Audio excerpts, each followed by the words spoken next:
Okay, we're going to begin. Welcome to the annual public workshop of the San Onofre Nuclear Generating Station Wetland Mitigation Project. My name is Mark Page. I'm one of the principal investigators on the project. We also have Dr. Kat Beheshti, raise your hand, Kat, and Dr. Rachel Smith. Dr. Dan Reed is also a PI on the project. He's unfortunately under the weather, so he's up at UCSB today. All of us are from UC Santa Barbara. I'd also like to give a shout out to Dr. Steve Schroeder, who's PI emeritus, actually. We haven't had him around as an official member of the project team, but he's with us in spirit and he's still very interested in this project. Today we have 3 presentations for you. I'm going to provide a brief introduction overview. And then Dr. Beheshti is going to come up and provide the results of our 2023 performance monitoring. And then Dr. Smith will come up and discuss some of the issues that we've been dealing with regarding the conversion of habitats within the San Dieguito restoration project. And she'll discuss as to why that it's kind of an important issue for us. So I'm going to start then with a little background introduction. But before I do that, I want to acknowledge the tremendous scientific and technical staff, many of which are here today, which are in the middle row there. And also, we're very fortunate in having a science advisory panel comprised of Dr. Rich Ambrose, Pete Ramundi, and Russell Schmidt, who advise us on all aspects of the monitoring program. So we're very grateful for their input and support. Well, providing some background is important for understanding the purpose and rationale behind this restoration project. So the Songs reactors were cooled by a single pass seawater system. And units 2 and 3 have separate intake lines that were located about 30 feet of water offshore of the power plant. Power plant heated cooling water was pulled into the plant, heated to about 19 degrees Fahrenheit above ambient, and then discharged offshore of the plant through a system of diffusers that was designed to dissipate the heat. It was found that, whoops, so I'm getting used to this clicker. This is an important point here, like there we go, a little bit of a lag. Power plant heated cooling water in turbulence was found to kill fish eggs, larvae, and small immature fish. And these losses were projected to cause substantial reductions in the populations of adult fish in the Southern California Bight. The construction of Songs units 2 and 3 was found to be consistent with the Coastal Act only if these adverse impacts to fish populations would be mitigated. So the California Coastal Act requires mitigation of impacts to the marine environment, and the California Coastal Commission is responsible for implementing the Coastal Act. As mitigation for impacts to larval and juvenile fish caused by the operation of Songs, SCE was required by the Commission to create or substantially restore a minimum of 150 acres of tidal wetlands, excluding buffer zone and upland transition. Edison was also required to provide funding for scientific oversight and monitoring of the restoration project, and this is an important point, that is independent of SCE. This slide summarizes some of the key elements of the Wetland Mitigation Monitoring Project. It is out-of-kind compensation for in-plant losses of larval and juvenile fish caused by the operation of Songs Units 2 and 3. Physical and biological performance standards were established to evaluate the performance of the restoration project to ensure that the project provides ecosystem functions that are similar to relatively undisturbed tidal wetlands within the region.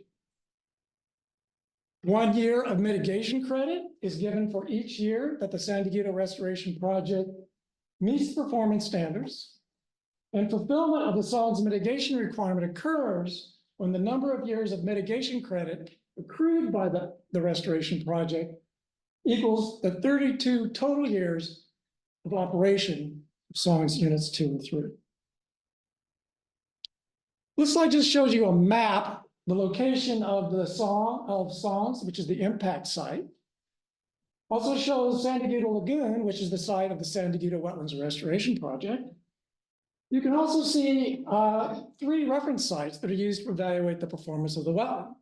Carpenter Salt Marsh and Magoo Lagoon, which are located to the north, and Tijuana Estuary, which is located to the south of San Dieguito Lagoon. This satellite view, which was taken in 2003, just shows the project site before excavation and grading. Oops. So you can see the San Dieguito River traversing through the project site and the adjoining rural upland and old ag fields. Together with the location on the west side of the freeway, there was an old blimp base that was established as well, operational during World War II. This image shows the project site after restoration and grading. So these rural areas, old ag fields were excavated and graded to create the intertidal and subtidal habitats that are provided in the Southern California Edison Restoration Monitoring Plan. You'll also notice some white blotches on the slide, and those are nesting sites that were built largely for lease turns, and those are not part of SCE's mitigation requirement. You'll also notice a couple of portions of a couple of disposal sites. They're located in the upland areas. And these are the locations where the approximate 2.2 million cubic yards of material that was excavated during the construction of the project were deposited. This slide provides a bit of a timeline of the project. So construction actually started back in September of 2006. I think there was actually some staging that took place in August of that year. Most construction was actually completed in 2008, but some tidal creeks were installed in module W2, W3, shown in that plan view in the upper right-hand corner in 2010. And then this area was regraded lower. The marsh plane of this area, of this module W2, W3, was regraded lower in March of 2014. Following construction, there was a planting program to jumpstart the vegetation. This occurred from 2008 through 2011. Actually, some Spartina was planted in 2011 throughout the appropriate areas, appropriate elevations within the wetland. And there was a bit of a hiatus, and the planting program started again 2016 and continues to this day. Inlet dredging was initially done in September of 2011, and there have been some dredging activities since then. And performance monitoring began in January of 2012, following the September 2011 inlet opening. And today we'll be reporting on the 12th year performance monitoring. So the monitoring wetland performance, annual monitoring is required to evaluate the physical and biological performance standard provided in the SONGS permit. I think importantly also, monitoring tracks ecosystem development and identifies adaptive management opportunities pertaining to the physical and biological functioning of the wetland. Independent monitoring is conducted by scientists from UCSB, as mentioned, with advice from our science advisory panel. Well, the restored wetland continues to provide resource value for invertebrates, fish, birds, plants, some of which are regionally rare, some of which are of conservation or fisheries interest. But the restoration project has not yet met the performance criteria required for successful mitigation, and Kat will be discussing that in the next presentation. We want to bring to your attention our SONGS website. So you can search for our website using the URL at the top of the slide. You can also type in UCSB, MSI, Marine Science Institute, MSI, songs, using those search terms. It's been my experience, if you just type in UCSB and songs, you get something different, so it helps to type in just MSI.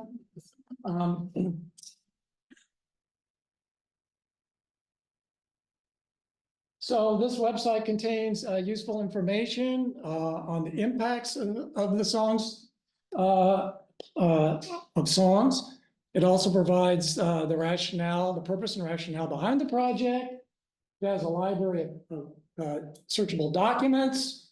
So for example, if you're interested in annual reports, you can track those down using our website. Final reports, monitoring plans, and so forth. You can also search by author for particular documents that you might be interested in, by Coastal Commission, UCSB, or whatever. And then project type. So there are two main projects that we deal with. One is the artificial reef, and the artificial reef has already had its workshop. And then today is the wetland workshop. And lastly, you can subscribe to our mailing list. And you can follow us on Instagram, or you can contact us using the email address or phone number that's on the website.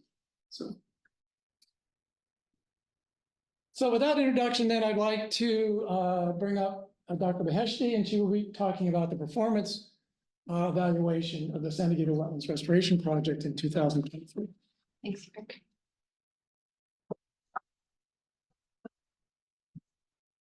Okay, so before I start, I just wanted to tell all of our remote attendees that we're going to do question and answer at the end and have discussion then. So if you have any questions, I did see someone raise their hand, just so that you know we're not ignoring you. Your hand was lowered just so that it didn't obstruct the screen, but please raise your hand again when we get to the general discussion section.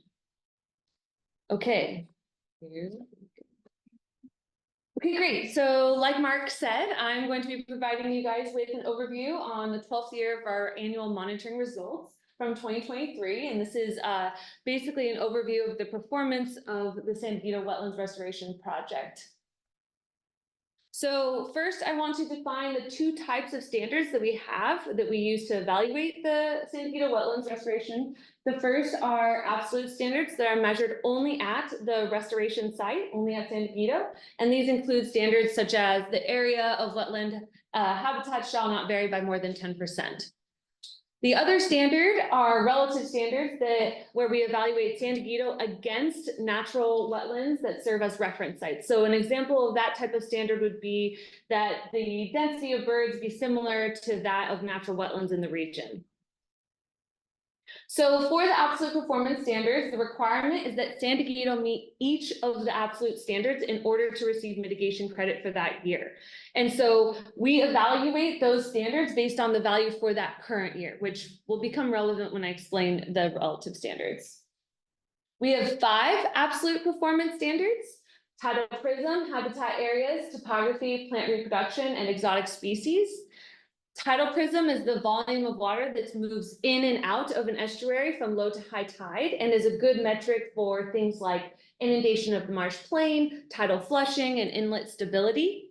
And for that standard, it states that the tidal prism shall be maintained. So that is how that is written in the coastal development permit.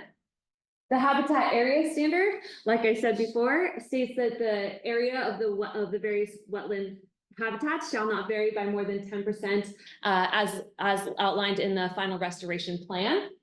The topography standard states that there shall not be major topographic degradation. So this includes excessive sedimentation or erosion. And the plant reproduction standard states that a suite of common marsh plants need to exhibit evidence of reproduction at least once in a 3-year period. And then finally, the exotic species standards requires that the wetland not be impaired, or important functions of the wetland not be impaired by exotic species. And so this includes disrupting food web dynamics or altering the physical structure of the wetland. So here we're showing whether or not these 5 absolute standards have been met from 2012 to 2023. If a standard was met, it is color coded in green. If the standard was not met, it's color coded in red with the white X in the middle. And so for the four absolute standards shown here, tidal prism, topography, plant reproduction, and exotic species, you can see that the wetland has met these standards every year since monitoring began. However, the wetland has failed to meet the habitat area standard since monitoring began. And so we're going to dive a little bit deeper into the nuances of that particular standard. So as described previously, the actual standard, which I've already said a couple times, so I'm not going to say it again, is listed on the top of the slide. The map on the left shows the configuration of those three planned habitats in the wetland. Ooh, whoa, I did. Sorry. No, okay, I'm just not gonna. There we go. The configuration of the habitats shown on the map on the left, like I said, and the actual planned acres are listed below. So there were planned to be 92.6 acres of salt marsh, 24.9 acres of mudflat, and 32 acres of subtidal. And so, the importance of this standard really is that it was designed to preserve the mix of habitats that were provided in the final restoration plan and guard against large-scale transition of one habitat to another. So next, I'm going to walk through how we classify each of these habitat types. So subtidal habitat is classified as habitat that's continuously submerged, as shown on the figure on the right.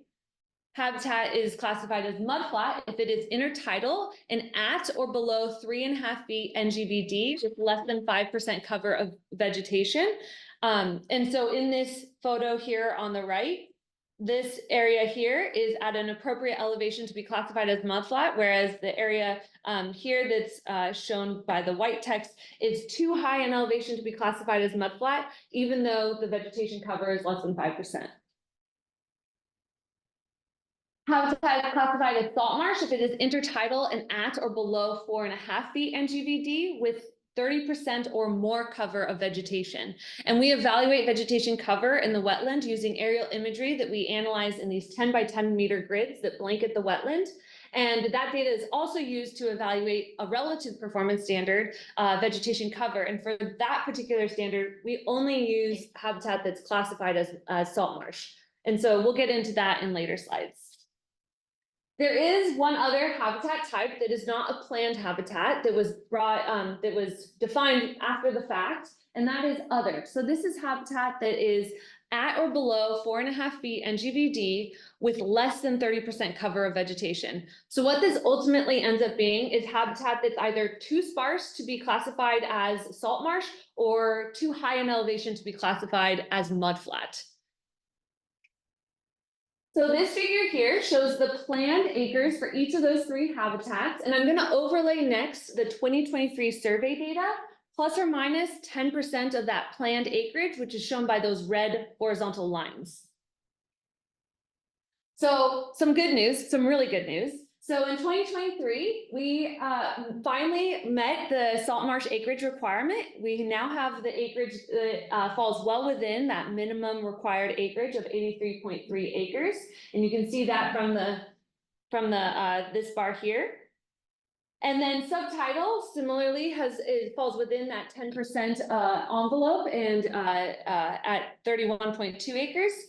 On the other hand, mudflat falls short of that minimum required acres of 22.4. This year, we had 14.9 acres of mudflat, which is around 7.5 acres short of the minimum required. So this standard in 2023 was not met. I think it's important in context to show the trajectory of these different habitats over time. And so what we're showing here is the acreages for each of these four habitat types with the planned acreage indicated by that red line and the plus or minus 10% by the dashed black line. And so you can see that salt marsh acreage has been increasing wetland wide since monitoring began.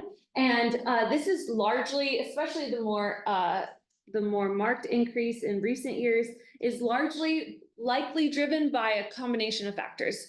First, that we've seen widespread natural colonization across the wetland. And second, Southern California Edison has done a tremendous effort in their planting program that they began as early as 2016, where they have planted hundreds of thousands of plants at the wetland and they have had a lot of success in recent years with that planting program.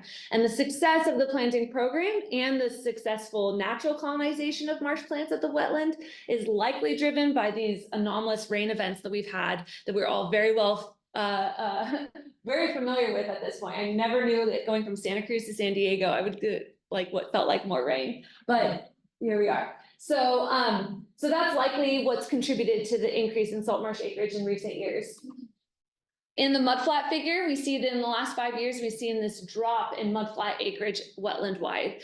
And Dr. Rachel Smith-Stock, that's going to be following this one, is going to walk through some of those likely drivers of that habitat transition. And then finally, we see that subtidal habitat has remained relatively consistent and been well within the 10% of the planned acreage. The other important thing to note here is that our other category has been dropping since monitoring began, and this is mainly through the conversion of other habitat to salt marsh. Okay, so now moving from the absolute performance standards to the relative performance standards. As a reminder, these are standards where we evaluate San Dieguito against natural reference wetlands. And so the way that we evaluate these standards is that for each of the relative standards in a given year, we use that year and the 3 previous years to calculate the 4-year running average. And that is how we evaluate similarity across the 4 wetlands. And so the 4-year running average for a particular standard at San Dieguito must be equal to or better than that of the lowest performing reference wetland for that standard to be considered similar. And so the rationale behind this is that to be successful, San Dieguito must provide resource values that are similar to those of natural wetlands in the region. And we use a running average because it better accounts for natural variability and fluctuations from year to year. The criteria for inclusion of a wetland as a reference habitat is included in the SOMS permit. And those criteria included that the reference wetland be relatively undisturbed, tidal, and located within the Southern California Bight. And of the 46 sites evaluated, the wetlands shown on the far right here were chosen as having best met those criteria. So as Mark mentioned, from north to south, those are Carpinteria Salt Marsh, Magoo Lagoon, and the farthest south being Tijuana Estuary. We have 15 relative performance standards. The first is our physical standard for water quality, which we evaluate using measures of dissolved oxygen. The next 10 standards relate to the biological community of birds, fishes, and invertebrates. And for these standards, specifically the fish and invertebrate standards, we evaluate them in 2 habitat types, tidal creeks and main channels. The next 3 standards are related to vegetation and algae. And then the final standard relates to food chain support, which is evaluated as the density of feeding birds. So this talk shows you whether or not each of the 15 standards have been met, represented by the same color coding of the red dot, green dot, from 2015 when we first had our, from 2015 to 2023. But for this talk, we're going to focus only on our 2023 results and specifically on the standards that were not met this year. Focusing on the biological community, the standards that were not met at San Dieguito Wetlands in 2023 were invertebrate density in main channel and tidal creek habitats. So we're going to jump into those first. So I'm going to first orient you to these figures because you're going to see a set of them. So on the left, we have the annual value for each of the 4 wetlands from 2012 to 2023, and we've color coded and used different shapes to designate each of the 4 wetlands. So San Dieguito Wetlands is shown in as the green triangle, Carpinteria Salt Marsh is the blue square, Magoo Lagoon is the downward facing red triangle, and Tijuana Estuary as the yellow diamond. And the figure you're going to see in a second, another figure on the right that's going to represent the 4-year running average time series from 2015 to 2023. At the same time that I show you that, you're going to see in this little box here, whether or not each of the 4 wetlands passes or fails that particular standard in 2023. Okay, so here's our 4-year running average figure on the right. And so let's just back up a second and now look at the actual data now that we're oriented to the figures. So for invertebrate density in main channels, San Dieguito has supported low densities of invertebrates over time, with a few exceptions where densities have been similar at Tijuana Estuary and San Dieguito Lagoon. But for the most part, San Dieguito has been below those of the reference wetland. In 2023, despite this slight increase in invertebrate density that we saw from 2019 to 2022, we did see a slight drop in our invertebrate density in main channel habitats in 2023, which is reflected in the 4-year running average on the right. And since the 4-year running average at San Dieguito falls well below that of the lowest performing reference wetland, which in this case is Tijuana Estuary, San Dieguito Wetland failed the standard in 2023. Next, we have invertebrate density in tidal creek habitats. So somewhat similar story to what we saw for main channel. San Dieguito has the lowest densities of invertebrates of the 4 wetlands, and that has been consistent over the time series. That said, in 2023, San Dieguito had the second highest invertebrate densities in tidal creeks that it has had over the time series. But when we look at the 4-year running average shown on the right, we see that despite this increase, San Dieguito is quite a bit well below that of the lowest performing reference wetland, which in this case is again Tijuana Estuary. And so this standard did not pass and failed in 2023. Moving now to vegetation cover, which is another standard that has been chronically underperforming at the wetland. Here on the left, we have our annual value for vegetation cover. And again, just as a reminder, this standard is evaluated using only habitat classified as salt marsh. And so we see that we've had this pretty steady increase in vegetation cover wetland-wide, which is really promising, and a pretty substantial increase in vegetation cover in 2023, where we are just below the annual value for Carpinteria salt marsh, which is very promising. When we look at the 4-year running average shown on the right, we see that San Dieguito is still a little ways away from reaching that 4-year running average for the lowest performing reference wetland, which in this case is Carpinteria salt marsh, but San Dieguito will likely intersect the reference wetlands in the coming years. And so this is really promising to see. Okay, and then finally, we're going to review the results for food chain support, which is another standard that has been underperforming at the wetland. So like I said, food chain support is measured as the density of feeding birds. And across all years, Mugu Lagoon has stood out as the wetland that has supported the highest density of feeding birds. And at San Dieguito, the running average has dropped from 2016 to 2018 and remained well below that of the lowest performing reference wetland, which in this case is Carpinteria salt marsh. And so this standard again also failed to be met in 2023. And so to review, San Dieguito must meet at least the same proportion of relative standards as the lowest performing reference wetland in order for it to have in order for the wetland to receive mitigation credit for that particular year.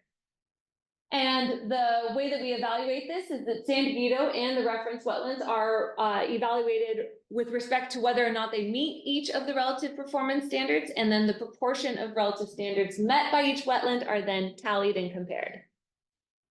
And the rationale behind this approach is that requiring the restored wetland to meet at least the same proportion of relative standards as the lowest performing reference wetland achieves the desired goal of ensuring that the restored wetland be similar to the natural wetland without requiring it to outperform the natural wetlands. This slide provides an overview for 2023 for each of the 15 standards across each of the 4 wetlands.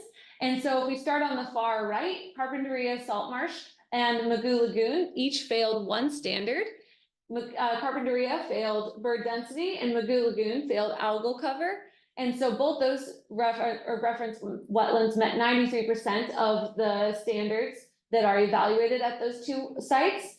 Tijuana failed 5 standards: water quality, fish density in main channel, fish species richness in main channel, fish richness in tidal creek, and invertebrate species richness in main channel. And so Tijuana met only 67% of the standards that were evaluated at that particular wetland.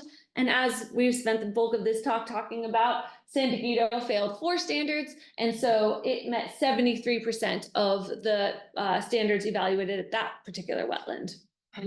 And so what all this means is that San Dieguito met actually it met more standards than the lowest performing reference wetland, which in this case is Tijuana. And so the wetland actually met the mitigation requirement for the relative performance standards in 2023, which is really exciting. Now, to examine how these outcomes translate to mitigation credit, to receive mitigation credit in a given year, as a reminder, the wetland restoration project must meet the relative standards requirement, which we did in 2023, so that's great. But we also must meet each of the 5 absolute performance standards. And as we showed earlier, we failed to meet the habitat area standard.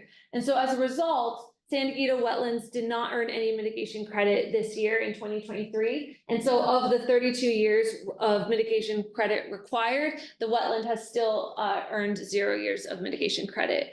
And so in the talk that Dr. Smith is going to give, she's going to provide a little bit more context and a bit of an overview on the reasons for that underperformance of those standards that I provided an overview of.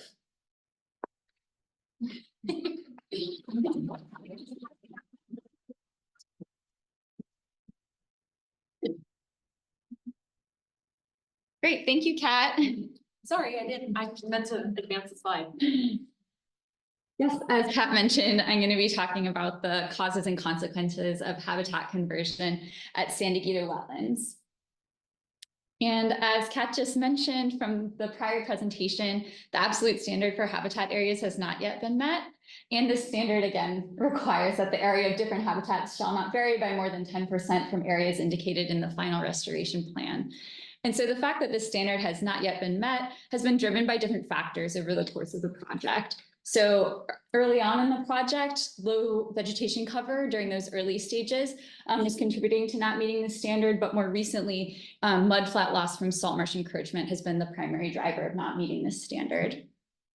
So as I just mentioned, initial underperformance of the standard was tied to slow development of vegetation.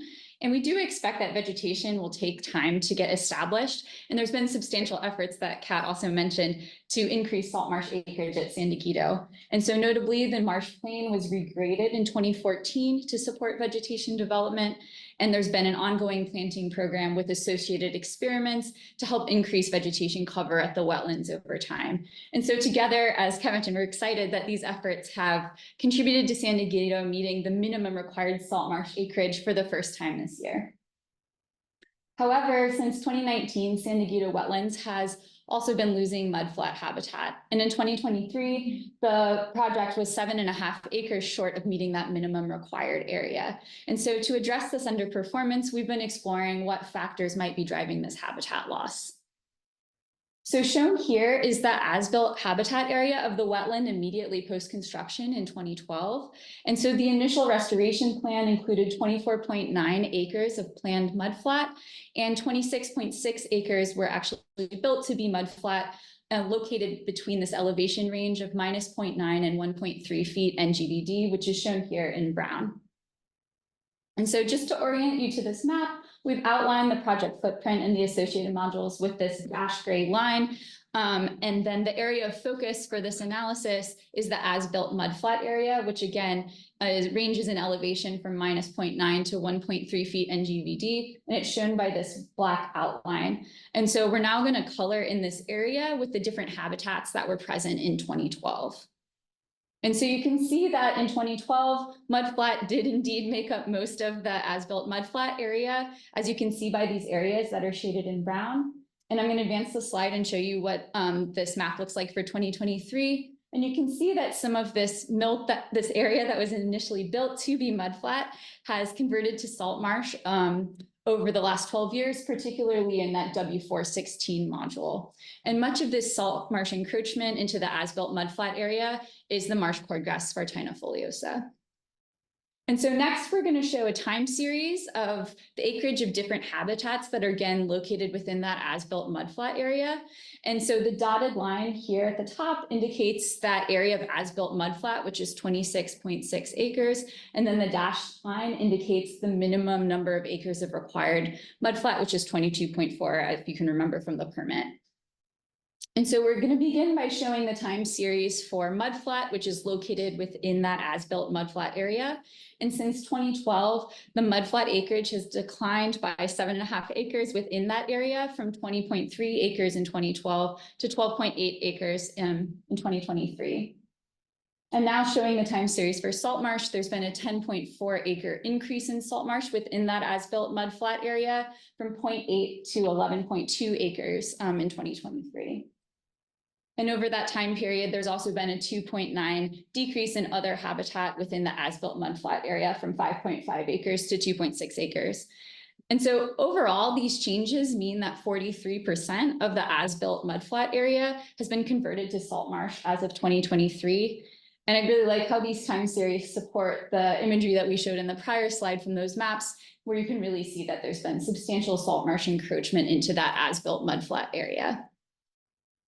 And so a possible explanation for that loss of mudflat is related to changes in elevation, such as accretion. So again, this solid black line outlines that as-built contour from 2012.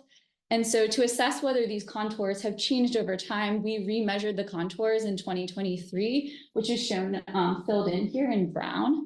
And so you can see that from 2012 to 2023, the as-built mudflat area has decreased by about 4 acres since construction. And most of that contraction has really occurred in this W416 module, and these arrows indicate some of those distinct areas of contraction. And so now we're going to focus on this module to show some of the results of our targeted field elevation surveys, where we assessed elevation change relative to the as-built condition. And so in 2022 and 2023, we conducted RTK elevation surveys to evaluate whether elevations within this contour had changed relative to the as-built. And so I'm going to add the results of these current surveys on top of this map. So each of these purple points here represents an elevation measurement that was less than 1.3 feet NGVD. And so in 2022 and 2023, many of these elevations are still within that 2012 as-built contour. And now I'm going to include points that were measured to be equal to or greater than 1.3 feet NGVD, and those are shown in yellow. And those points indicate accretion relative to that 2012 as-built contour. And so together, these changes in elevation may have facilitated salt marsh encroachment and habitat transition. And so now we've overlaid the vegetation classification for 2023 relative to this contour. And so looking at those purple points that are below 1.3 feet, we see that many of those points are now vegetated in areas that were built to be mudflat. And so at San Dieguito Wetland, vegetation seems to be able to survive below that planned lower limit of vegetation. And then if we look at those yellow points, we see that many of them are, that again, those ones are above 1.3 feet. Many of them also overlap with encroached salt marsh vegetation. And together this suggests that salt marsh will likely be able to encroach into more of this as-built mudflat area over time. And so in addition to encroaching into as-built mudflat areas, salt marsh is also encroaching into tidal creeks, as you can see in these images. And so when we add these dashed lines that indicate the tidal creek channel boundaries, you can see that salt marsh is moving into areas that were constructed to be tidal creeks and filling in such that they're beginning to merge with the marsh plain. And so, as Kat mentioned, we measure invertebrate and fish standards within these creeks. So it's possible that salt marsh encroachment could affect outcomes at San Dieguito for those standards. And because invertebrate and fish abundance and richness are 4 standards that have been met relatively inconsistently over time, we wanted to explore in more detail how these elevation changes in salt marsh encroachment affect invertebrate and fish performance at San Dieguito. So this slide is just a review of the relative standards for invertebrates. And so these standards require that the total density and number of species of invertebrates in San Dieguito be similar to those measured at the reference wetlands.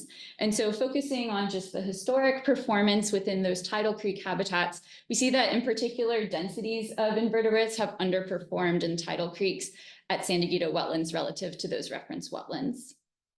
And similarly, the relative standard for fish is the same as invertebrates in that the density and number of species of fish be similar at San Dieguito Wetlands relative to those reference wetlands.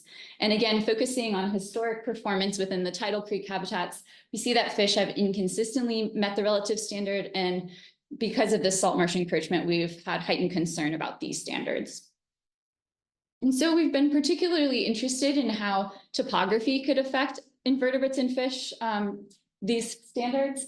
And so the topography hypothesis proposes that aspects of the physical structure of the wetlands, such as those tidal creek elevations, could be contributing to those deficits of invertebrates and fish. And so we would expect that higher elevation, shallower tidal creeks, like the black image on the left side of the conceptual diagram, would support lower invertebrate and fish abundance and richness relative to lower elevation, deeper tidal creeks like those shown in gray on the right.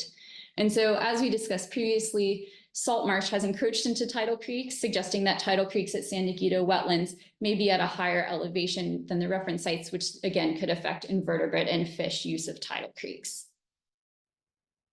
And so to evaluate the topography hypothesis, in addition to our regular mitigation monitoring, over the last 2 years, we've also measured both elevation and sampled invertebrates and fish in these ancillary tidal creeks that have different tidal geomorphologies. And so these creeks are located on both the west and east side of the San Dieguito wetland.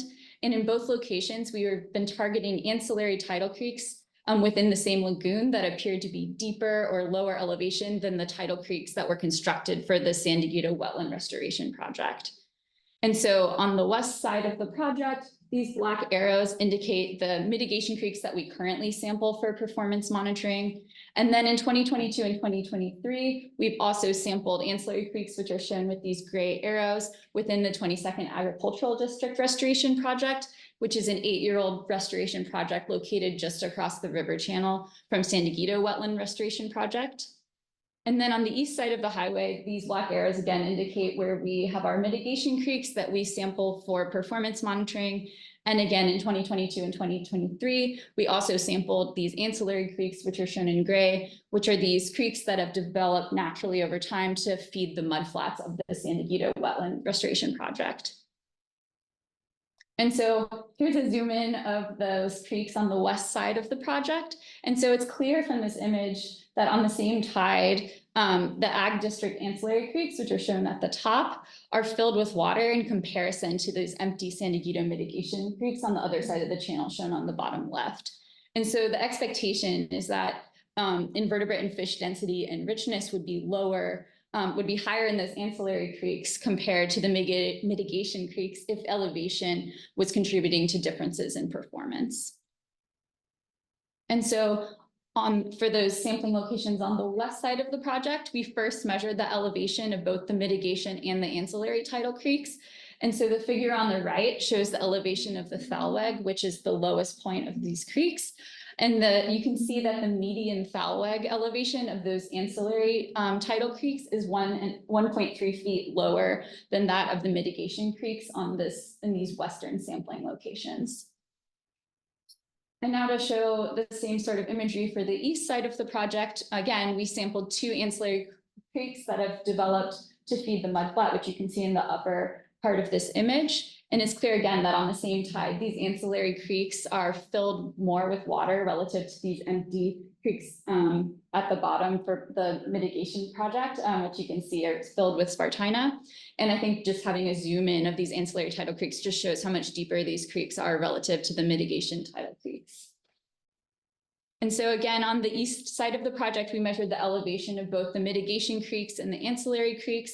And the figure on the right shows the elevation of the thalweg, again, that lowest point of the sampled creeks. And you can see that those ancillary creeks are about 2.7 feet lower than the mitigation creeks. And so now we are going to show the results for the invertebrate and fish ancillary sampling, beginning with invertebrate density. And so the data from the low elevation ancillary creeks are shown by the gray triangles, and the data for the high elevation mitigation creeks are shown by the black circles. And so looking at the west side of the project, the mean invertebrate density was lower in the high elevation mitigation creeks in 2022, but it increased to match those of the low elevation ancillary creeks in 2023. On the east side of the project, the invertebrate density was lower in those high elevation mitigation creeks relative to the lower elevation ancillary creeks in both of those years, though both sites showed an increasing trajectory over time. And it's also important to note that the invertebrate densities were lower on the east side of the highway relative to the west side of the project, which could be due to differences in either larval supply or elevation. So now moving on to invertebrate richness. On the west side of the highway, mean invertebrate richness was higher in the low elevation ancillary creeks relative to the high elevation mitigation creeks in both years.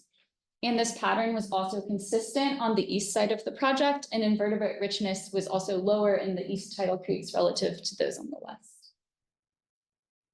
Now moving on to fish density on the west side of the highway, mean fish density was higher in those low elevation ancillary creeks relative to the high elevation mitigation creeks in both years.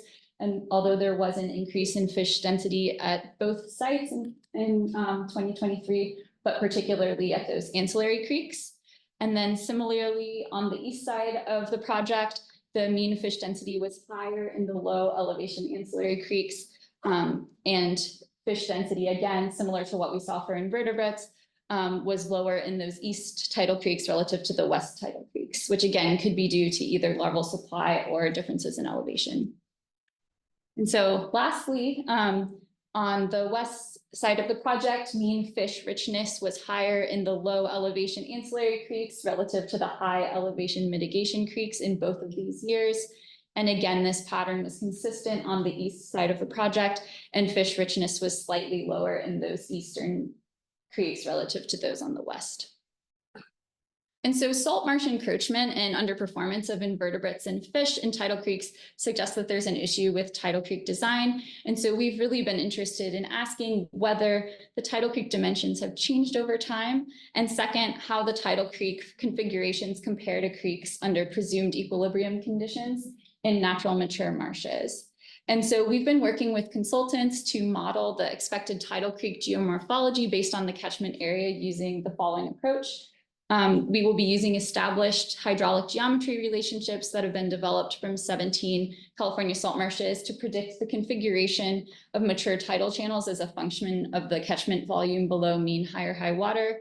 And we'll then compare the model predictions to recent RTK surveys, which will allow us to help answer these questions. And we anticipate that these results will inform our decisions about potential remediation. So to summarize, we are seeing salt marsh continuing to encroach into planned mudflat areas at San Dieguito Wetlands, and elevation changes relative to the as-built condition may facilitate this habitat transition.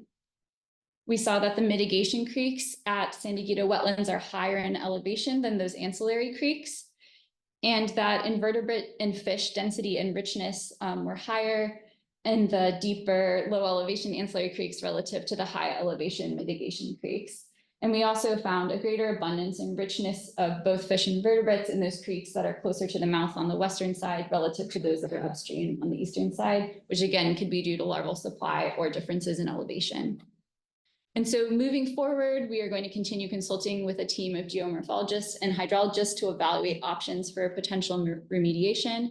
And we're going to continue evaluating potential topographic changes at multiple spatial scales and within mudflat and salt marsh habitats using ongoing RTK surveys, contour surveys, and we're continuing to develop a methodology for a digital elevation model at the wetland scale. And so with that, I think we're ready to open the floor to questions, and I'm going to ask Kat and Mark to come back and join me.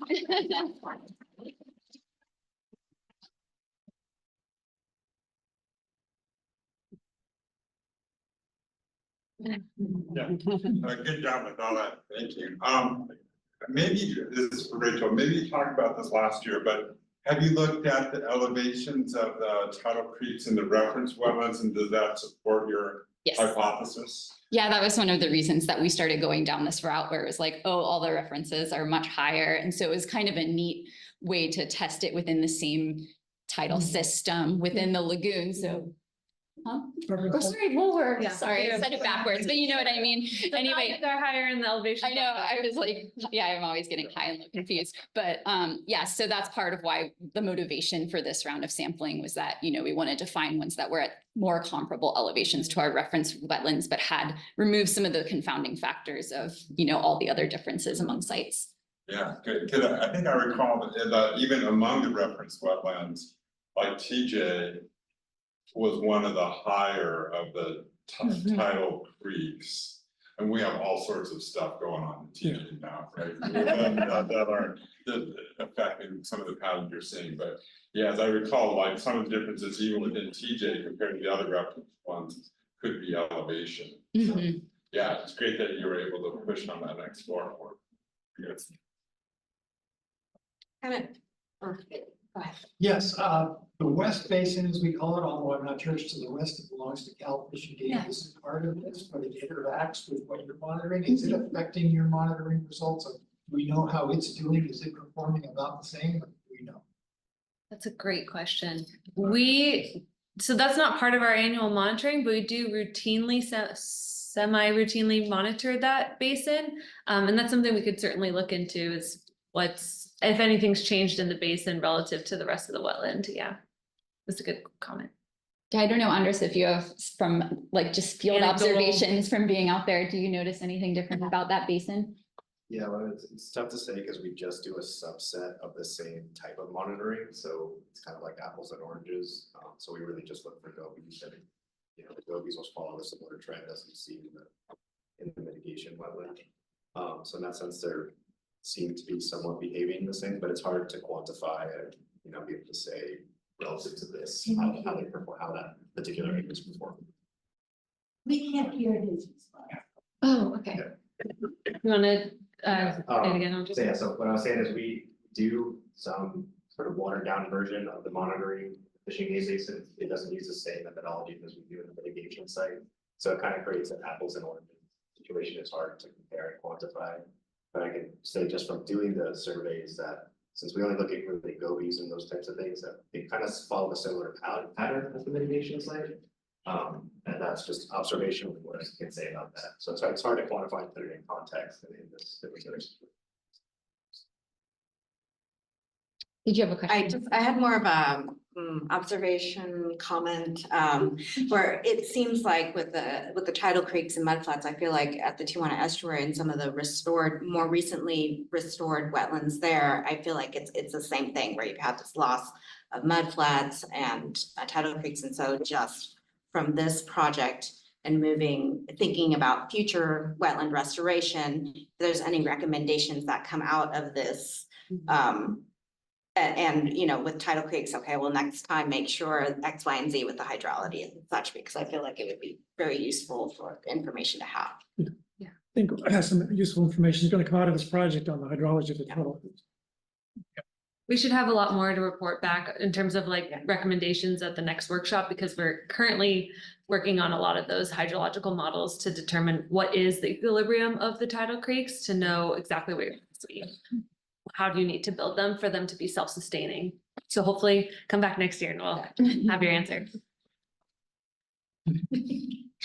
Are there water quality issues that may be responsible for some of this? So for the, Saline?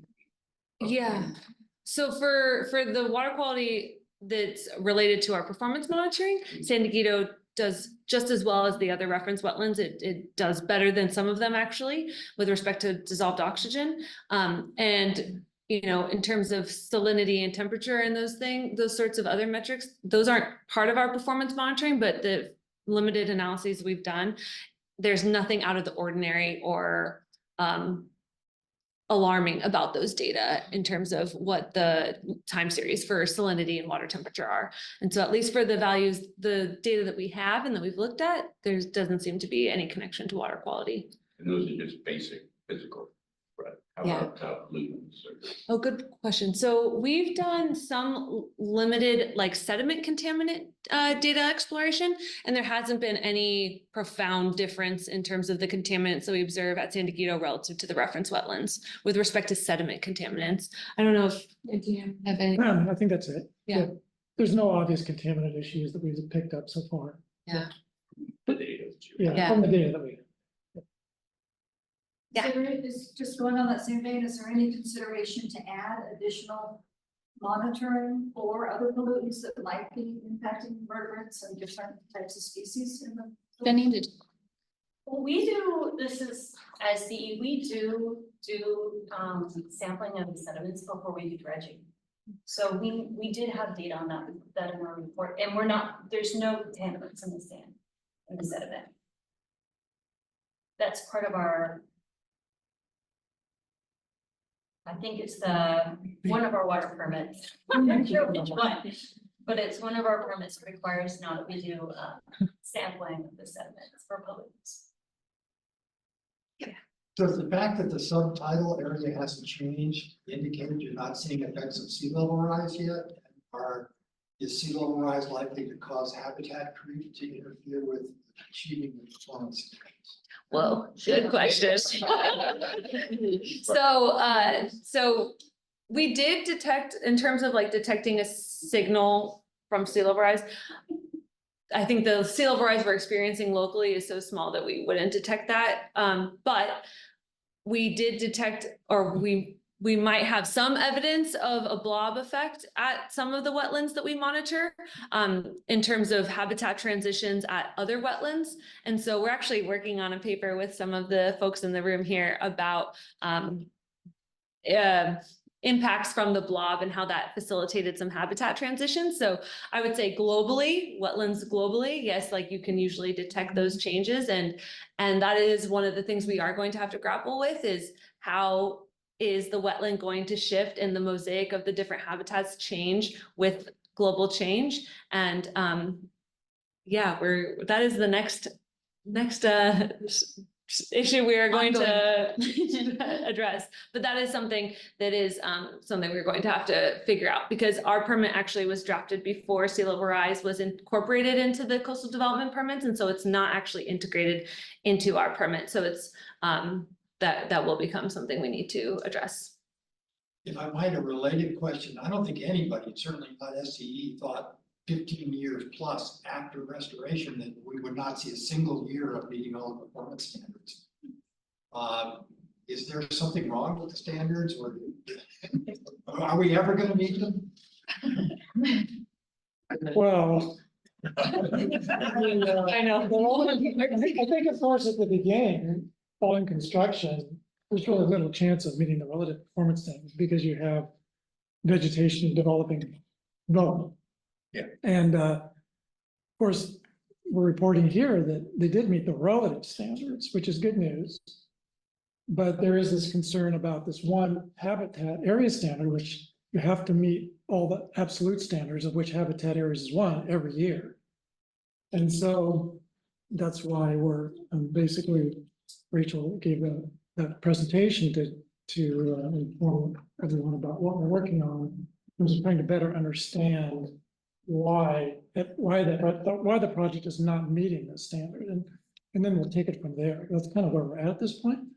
At some point, it might be a policy decision, but we need to better understand the mechanisms, like what's going on, why isn't it meeting the mudflat, what's going on with the tidal creeks. So that's an active area that we're working on. Was there a design flaw in the original construction? It not dig deep enough? Our lessons learned, I guess you would say, was that's probably the case, at least for the tidal creeks. Because they're really, if you look at the elevations of these tidal creeks, for example, in the module W2, W3, they're about the elevation of low marsh in terms of the bottom of the creeks. And so once you get vegetation into the creeks, of course, that could accelerate accretion and then just, make it really difficult. So that's what it's seeming like.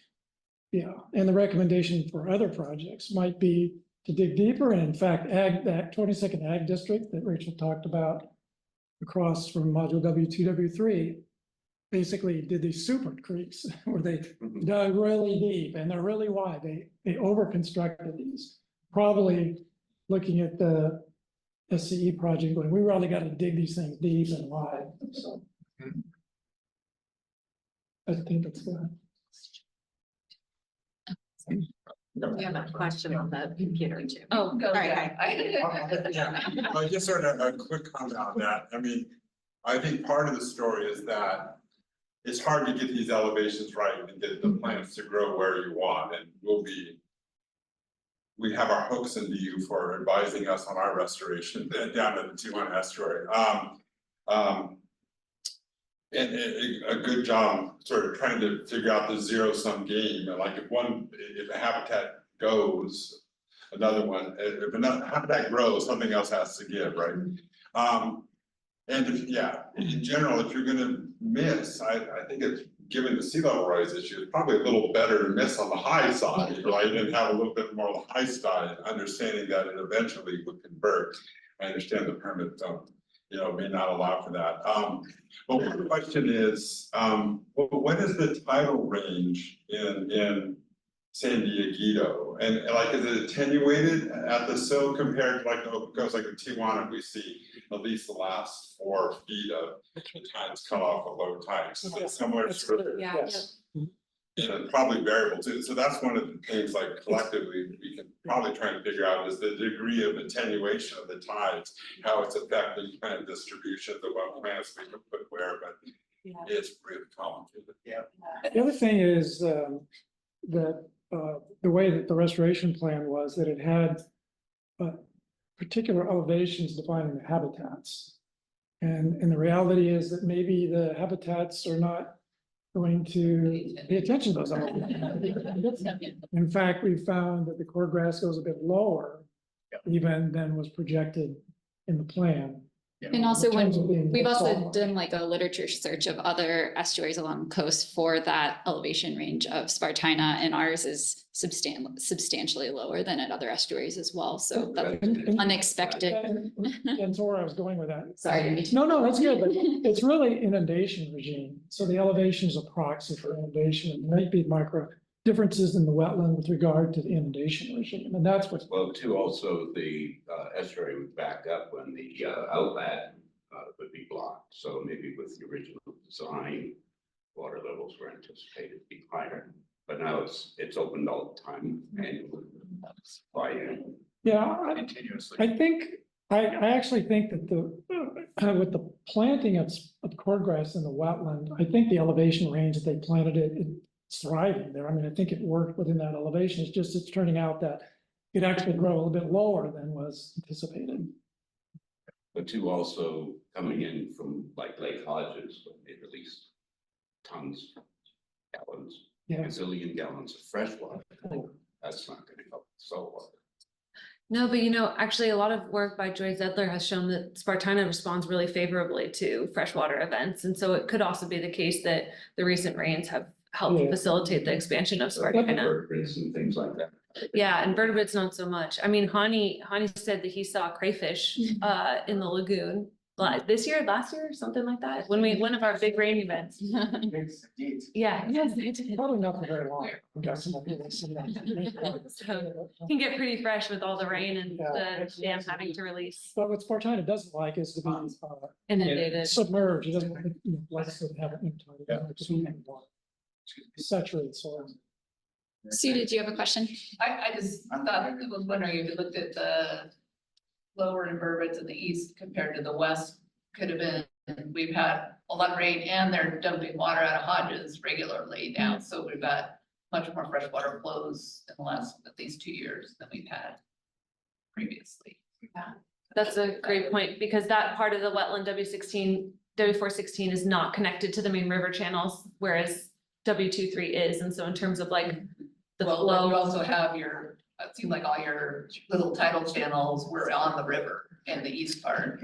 So that's actually not on the river. On the east side of the freeway, that's on the mudflat. The river goes around that whole module and along W510. There's a long channel. But it seemed like your little tidal channels were right along the river. That's on the west. That's on the west side. Yeah, across from the Yeah. Ag District. On the west side, they're right along the river channel. Depends also on the time of the segment. Yeah. Of course, there's no. Do you think with the W19 restoration that's just about to be done soon, that will impact if you've got more tidal wetlands working further inland? Will that help invertebrate, and will that help things over time from invertebrate counts if you've got more things happening on further inland?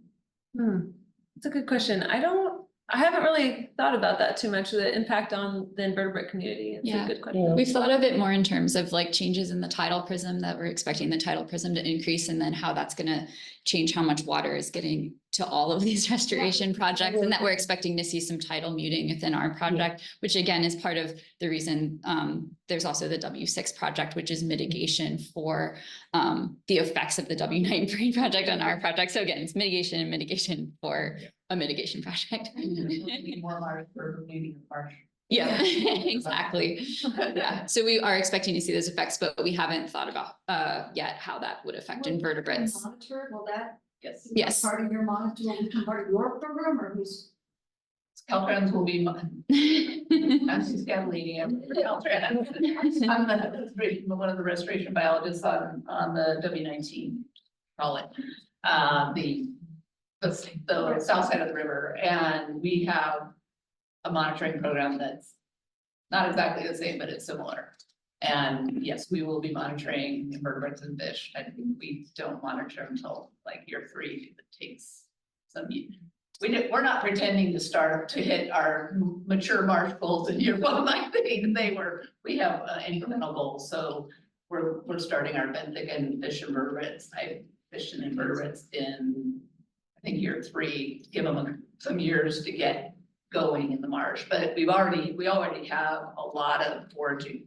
There is some, we have a little tiny tide gate open now, mostly to let fresh water out, but we definitely have a lot of foraging birds, and there's been like cormorants and egrets schooling fish together and eating them in the W19 already, even though it's not really open. I mean, it's bare, there's a tide gate this big in it, so it's not getting a lot of tidal exchange, but it has fish. So It's got invertebrates in it, but I don't know, what kind of densities they are. So for a user of the data from all the various different places, Del Mar would love to see something that kind of pulls, because you have Fish and Game here, and we have Santa Barbara here, and you've got Caltrans here, and be really interesting. Mhm. We haven't started collecting data yet.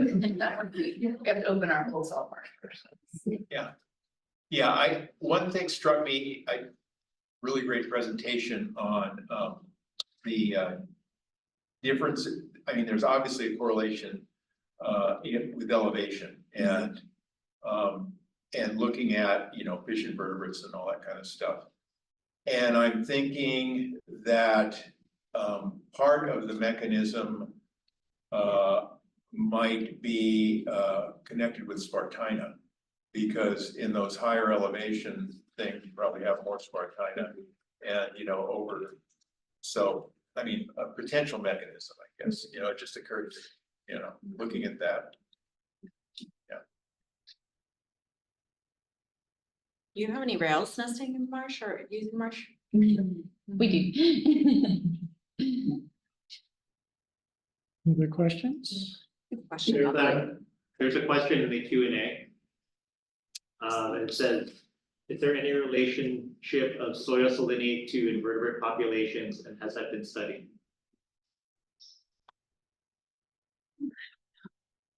I know we've looked at grain size and organic matter. I don't remember if there was no. Yeah, we concentrated on vegetation. Yeah, we Yeah. have looked at the relationship between these adaptive factors and vegetation, not so much with the inverts. Yeah. There's Well, also we don't really expect the salinity where we're measuring inverts to be at high. We don't expect hypersalinity there like you would Yeah. at higher in there, because it's flush, tidal flush, so That's right, yeah, it mostly, the expectation would be it would be the same yeah, agreed. as seawater. there's a question from a Cheryl Goddard that I'll allow her to speak. So Cheryl, I'm gonna let you talk.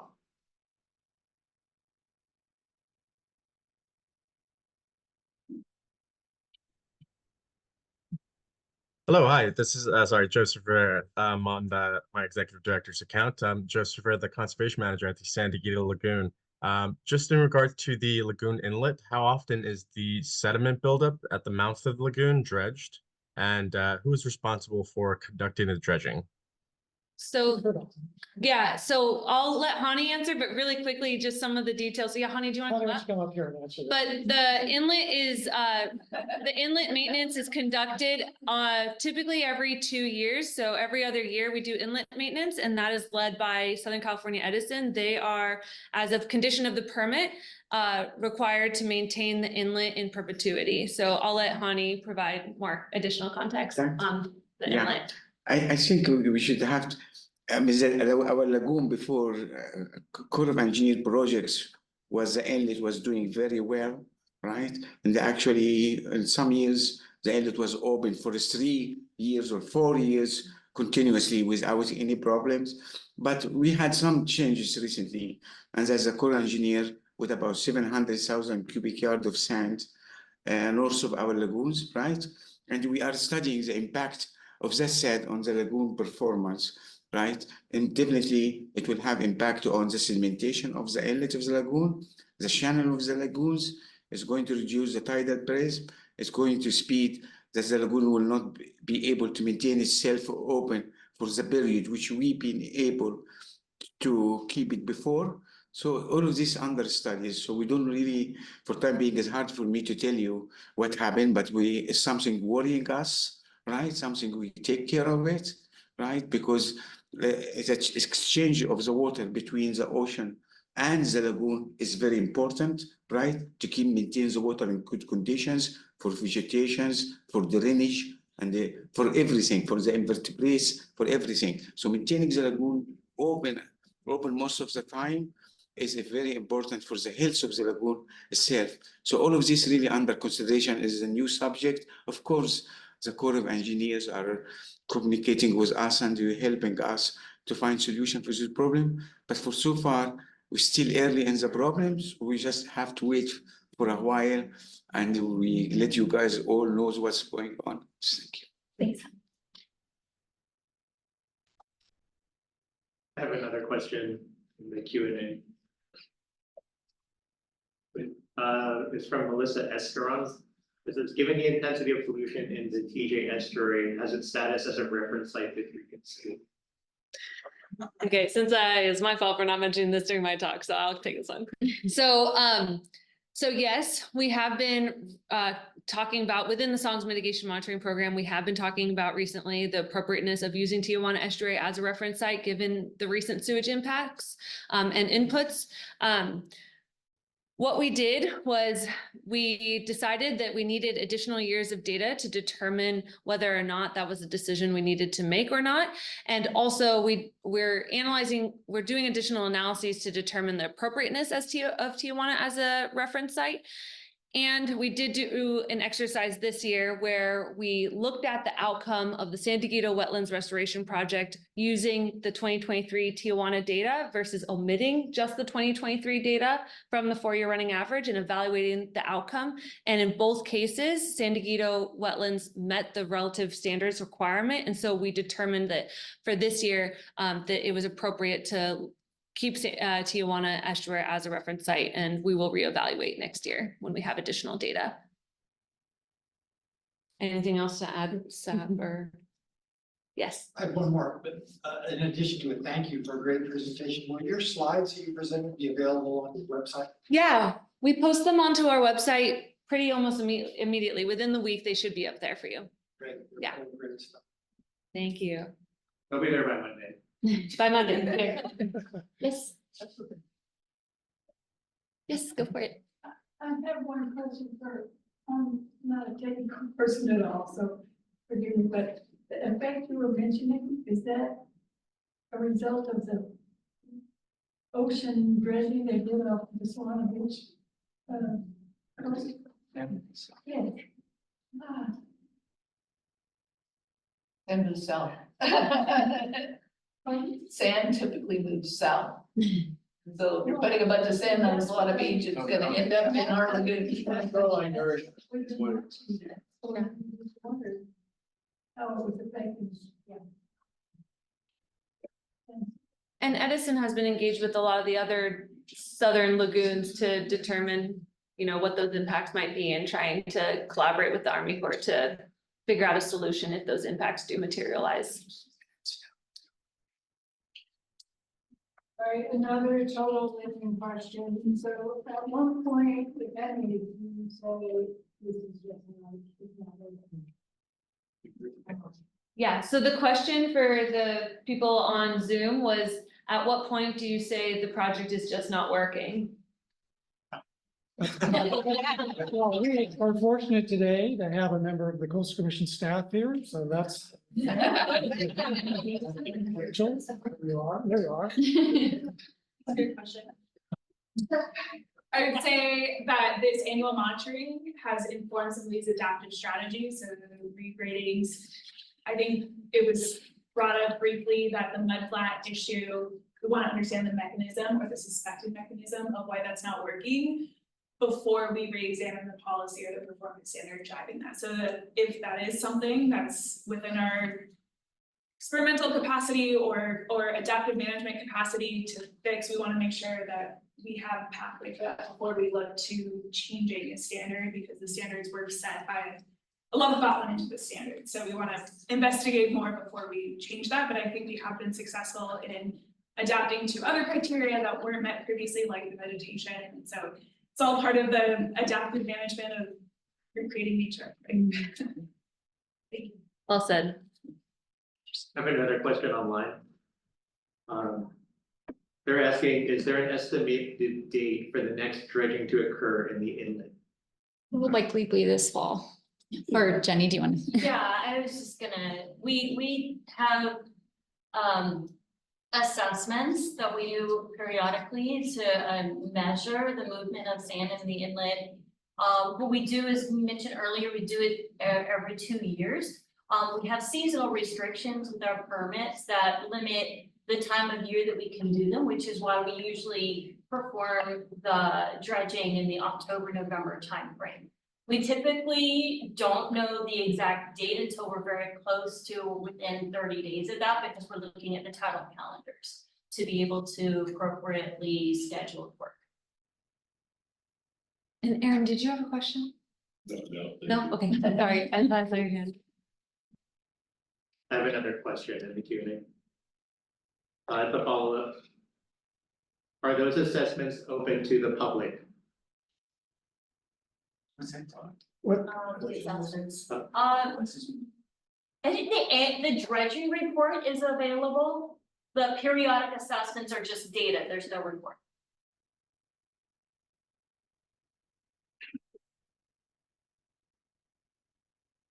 Any other questions? Okay, thank you so much. Yeah, thank you.